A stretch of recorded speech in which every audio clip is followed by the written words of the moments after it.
Hey guys, this is a Patreon Q&A. If you would like to be in next week's video, check out the link in the description and you can sign up there. I'm also going to be going into spoilers for all of the series that I'm going to be talking about. Kingsley asks, lately I've been seeing people saying that Blackbeard's devil fruit is actually a mythical Zoan as well. What do you think about this? So that's understandable, especially given that it was recently revealed that Luffy's fruit was actually secretly a mythical Zoan this whole time. So why not his counterpart, his biggest rival in Blackbeard, also having that twist to him as well? And I guess the evidence that sparks this, if any, goes back to chapter 440 when Blackbeard encounters Ace. When he's explaining the Yami Yami no Mi to him, he says, well, it was just a twist of fate. This ability chose me, Ace. And going further, he says this is something completely different from the rest of the Logia. So that's pretty interesting, especially considering what the Gorosei said about Zoans in chapter 1044, about how it almost intentionally escaped them throughout the years, and that Zoan fruits have a mind of their own, and that how it's pretty much implied that Luffy ate the human fruit model Nika because it wanted him to, because, he's like the new Joy Boy who inherited the will of D, and he's supposed to bring the dawn and all that good stuff, especially since it's heavily implied that the human fruit model Nika was the same fruit that the first Joy Boy had. So with Blackbeard saying this to Ace, does it mean that the Yami Yami no Mi is actually a mythical Zoan or just a Zoan this whole time as well? Well, I mean, maybe. There's always the possibility, of course. And the Gorosei has only really renamed the human fruit model Nika to the rubber fruit. We haven't heard of them renaming any other fruits, but then again, that whole little bit of information was only revealed in itself a couple months ago. So I guess it's possible that they did rename other fruits maybe, and that the Yami Yami no Mi is one of them, but as far as we know, that's not the case. So there's no reason for it to actually be like a mythical Zoan this whole time and not what it's said to be in the Darkness Logia. But again, keep in mind, it's very possible only like 12 people knew that this was actually the human fruit model Nika this whole time anyway. Leading up to this, I was more so on the train of it being the resin fruit, which it still technically kind of is, or it will be revealed that it is like resin based, or just the natural property of rubber, like resin coming from trees. And the person who made me believe that was the one above all One Piece YouTuber Uteron. Going into more of what he has speculated about, especially towards Blackbeard, is that he doesn't necessarily have like a mythical Zoan fruit, but he is like a Hydra fishman or half Hydra fishman or something like that, which explains why Marco said his body is odd, and that maybe that explains how he's able to have multiple devil fruits. Also goes back to when Luffy and Zoro were first talking about Blackbeard on Jaya. When referring to him specifically, Zoro said it's them, most likely. But as for like the big secret about Blackbeard, I don't think it's that he necessarily ate like a mythical Zoan even before the Yami Yami no Mi came into the picture. I know some people speculate that he ate like the Cerebus fruit, like the three-headed demon dog thing, so that's why he's able to have multiple fruits, and he'll probably have three, and that's also why his flag has 3 skulls. Speaking of the flag, it has 3 skulls but 8 bones, which also makes people think that he ate like the Kraken mythical Zoan or something. And again, this is all possible, but if we go back to like Blackbeard being a child, it seems that the oddity within him had already even started at that point. Especially when Buggy and Shanks first meet him, they say like, I heard he never sleeps. And of course that lines up with what Sanji and Luffy were talking about on Drum Island, where it's heavily implied that Blackbeard comes from, or at least partly. So that would mean that Blackbeard would have had to eat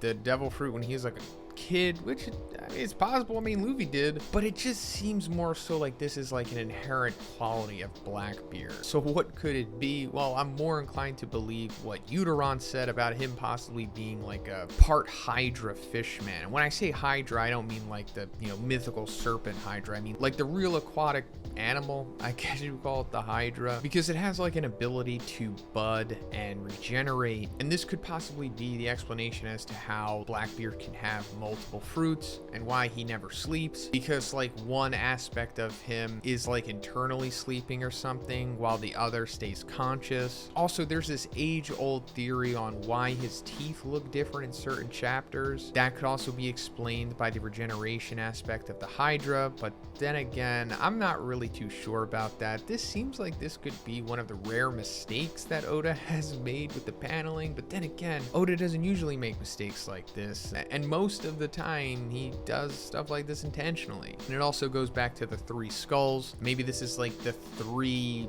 I don't know, inherent people that Blackbeard is. Maybe he's like 3 conjoined siblings at once, or it goes back to the budding aspect of the Hydras, like constantly producing others, which could also mean that he has 3 hearts, and that's another big aspect of One Piece, like multiple hearts, especially with like the devil fruits and inherent personalities or spirits or whatever, which I do think will lead to Blackbeard having a 3rd devil fruit by the time, you know, the big Laugh Tale arc comes, and I assume it'll be a Zoan at that point if he doesn't already have one. Maybe he gets Kaido's fruit somehow. Maybe that's one of the twists at the end of Wano. But Uteron speculates that if he is like part Hydra fishman or whatever, then in theory he would be able to have unlimited devil fruits, and that would really raise the bar towards the end of the series, or, you know, Luffy's ultimate adversary, if he doesn't wind up fighting Imu last. But yeah, just so much speculation with Blackbeard at this point. I personally have no idea, but I don't think that the Yami Yami no Mi is secretly a mythical Zoan fruit the way that the rubber fruit was. Myriad asks, who wins in a battle of flexibility, Kid Buu or Luffy? So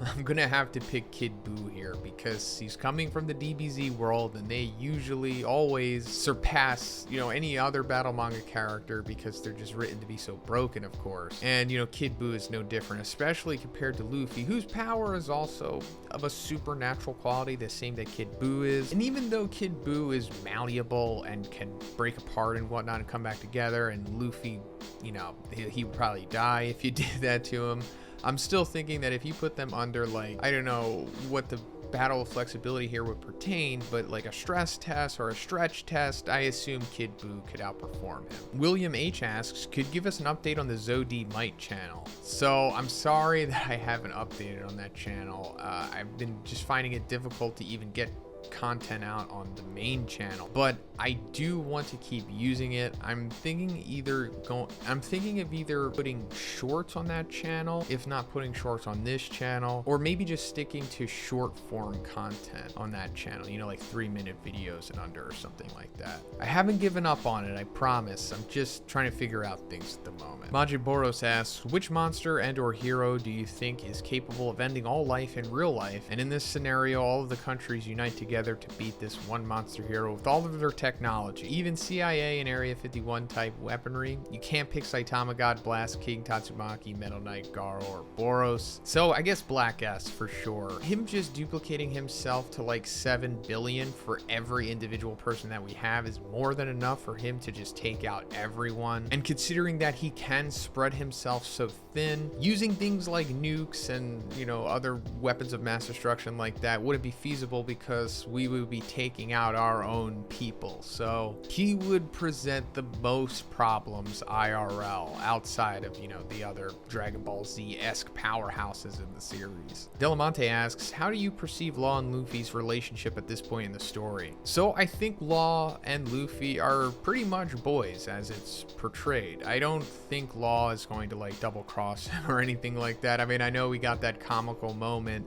when the whole big Yonko Saga arc was being set up with their initial plan, when he's like, are you going to betray me? No. And I do think that's pretty much the truth, especially since Law is a D, and I know that doesn't guarantee that they're going to be morally righteous, but I think Law trusts Luffy and Luffy trusts Law, especially once Luffy winds up defeating Kaido. Law will be, you know, fully on board with him. I think they'll, you know, probably have a relationship even closer and more trusting than what Roger and Whitebeard had. Jimmy P asks, what do you perceive Blast's end goal is pertaining to the cubes? If destruction is the goal, wouldn't we have to enlist Saitama's help in attaining it? So I'm assuming Blast's end goal is something similar to what we saw in the cold open of chapter 119, with the Saints collecting the cubes. I'm pretty sure that's what Blast's goal is. And if they do obtain all of the cubes, they're essentially just going to make sure that they stay collected and sealed. I don't know if they're able to destroy them, to be honest, or if destroying them might unleash God. So it might be like one of those catch-22s as to where they have to keep them intact, but also keep them in a point to where they can't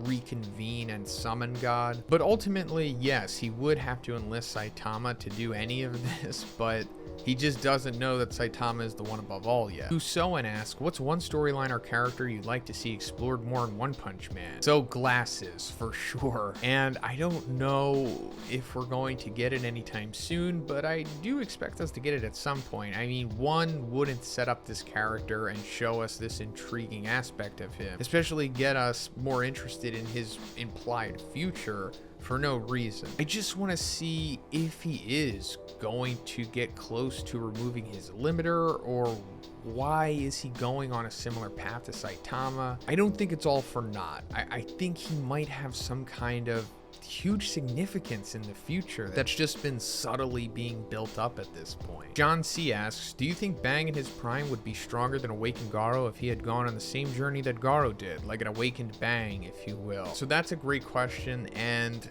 I'm not really sure, because we saw that Bang, you know, at 72 or 78, I forget how old he is, but he did pretty good against feral monster, half monster Garo, whatever you want to call him, like before Bang was knocked out. He was doing just as good, if not better, than like Flashy Flash and Platinum S. I mean, not entirely, but you know, if he had a better chin or more durability, he would have been able to hang in there, of course. Not sure if Bang was quite on the level of Garo, because Garo has like the whole genius thing going on with him, but I don't think he would be too far off from what Awakened Garo was if he became Awakened Bang. But he would have to have like that drive and motivation to change the world that Garo does in order to really achieve that level, which I don't think Bang ultimately had. Little Ferrari asks, which UFC fighter do you think would fit in the best in the One Punch Man world, and possibly what would their abilities be if they had any? So that's a good question too. Some people that come to mind are like Tony Ferguson, not necessarily because, you know, I think he's the best or anything. I mean, he's probably past his prime at this point, but the way that he's so animated, I think it would fit right into like a battle manga, like the character that he is. And I could see him being the type of hero that, you know, really enjoys what he does and wants to help people and protect them from monsters and whatnot, while also, you know, being goofy, but also hardworking, you know, very powerful and gets the job done, and, you know, fights until the very end and never really gives up, as he's shown in the Octagon. But then I'm thinking Francis Ngannou would also be great, simply because he has like that overwhelming power aspect of him, but he's also, you know, quiet and reserved and seems like a good guy deep down, although there might be like a dark side to him that don't want to come out, especially if you push him far enough. That's pretty much it for the video today, guys. I want to thank all of my patrons for continuing to support me. I appreciate it so much, guys. And once again, if you would like to be in next week's video, simply check out the link in the description. You can sign up there. Also, if you liked the video, please give it a like, and please subscribe if you haven't already. Have a great day, and I'll see you in the next one.